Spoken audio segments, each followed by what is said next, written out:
Okay, we're done with all of the bottom end work. The oil pan top and bottom halves are installed and tightened up correctly.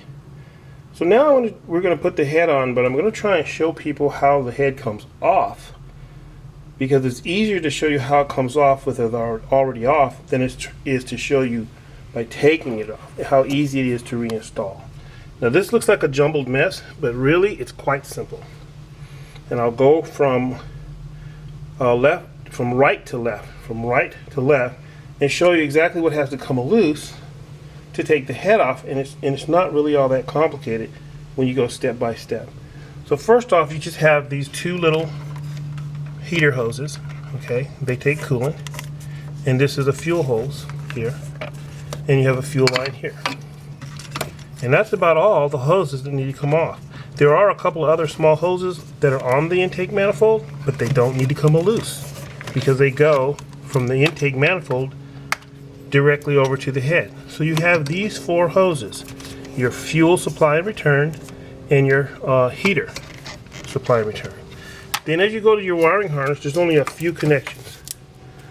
And I would just tape these up as you go so you can see what goes where. It's only a few. Here's 1, 2, 3, 4. Then as you go across, all these is for the fuel injectors. So there's 4 of them. 1, 2, 3, 4. And this fuel injector harness mounts to the back of the intake manifold, and there's only 3 bolts. 1.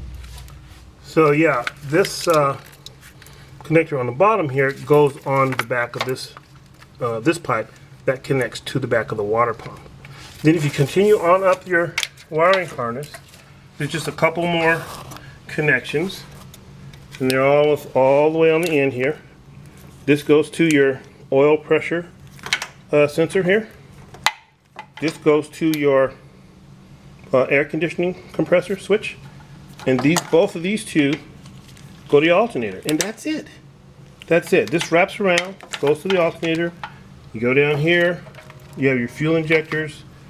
Come over here, you have your fuel supply and return hoses and a couple of electrical connectors. And that's it. You take that stuff loose and you can pull the head off with the intake manifold. So that's what we're going to see next. Installation of the head and intake manifold.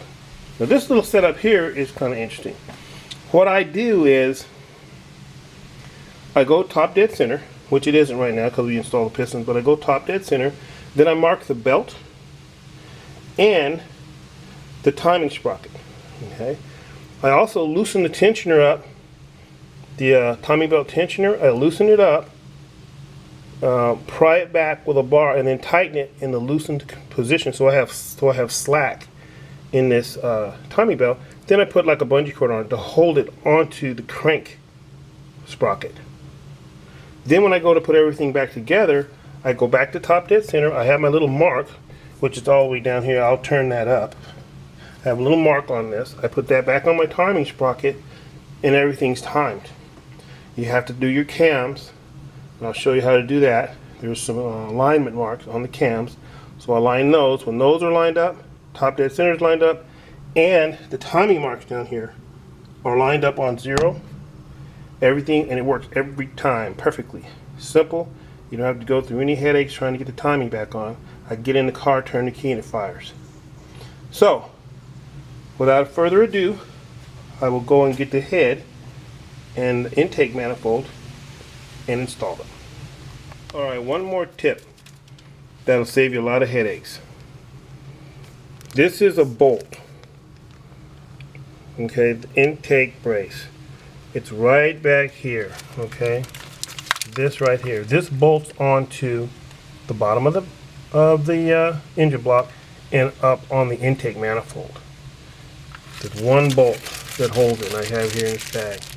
You want to put your head and intake manifold on and then bolt this on first. Or if you forget or you just don't want to do it that way, there's another bolt at the bottom, the one down on the block. Loosen that up and it won't give you such a headache getting that aligned with the threads in the intake manifold. Otherwise, it's going to be really, really tough to get it to line up. And that's a really good tip for avoiding massive headaches. All right, so now we go and we'll get the head. Okay, gonna get the head.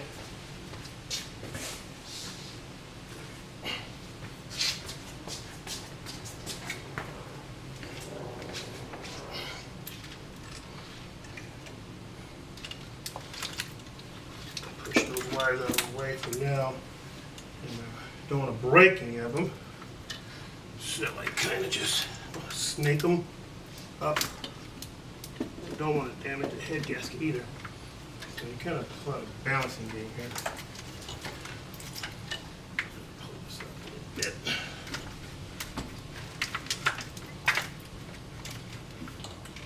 And once I get this wiring harness down underneath here, I want to put that bolt on next.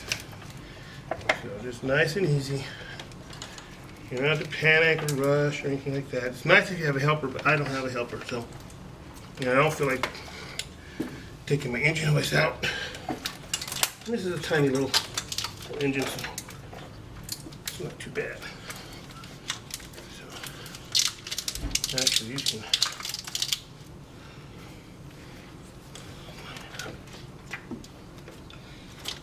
I can snake these on up.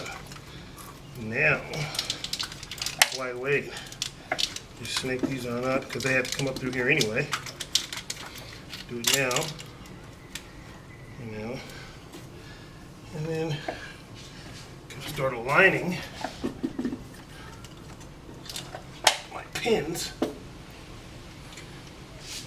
with my head here. So, where is it? They're gliding on the pins.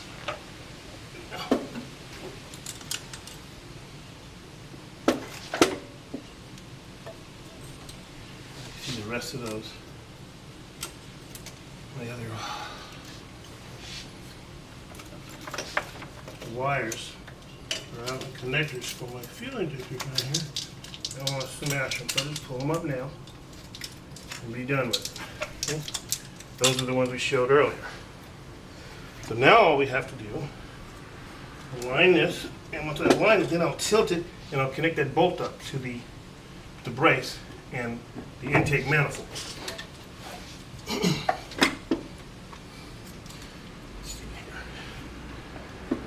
Yeah.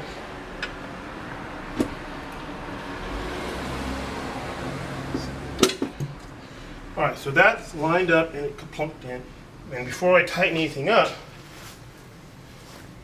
we're going to get this little bolt back here and attach it, the brace, to the intake manifold. While we can move it around a little bit, which I might not have to move it around. So you can move it a little bit like that and get it to line up with those threads and make your life a lot easier. See, I got it in already. It's a little 12mm bolt. Now that's in. I'll tighten it up later. I won't forget. And now I can just put my check for thrust washers. All good. And I can put my head bolts on and torque down my head. Next thing after that will be the camshafts. I'll show you how to line those up.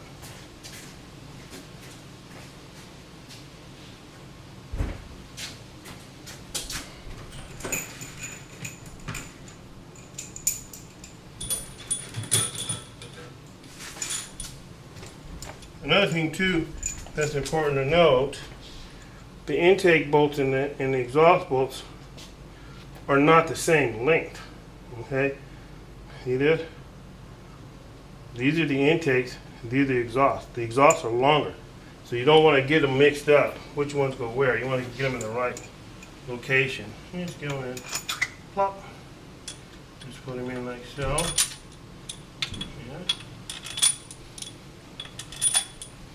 They should all be about the same height, even though they're different lengths, because the exhaust bolts have to go down farther to reach the threads. The female thread down there. They should all sit about the same height. Make sure you have thrust washers in there.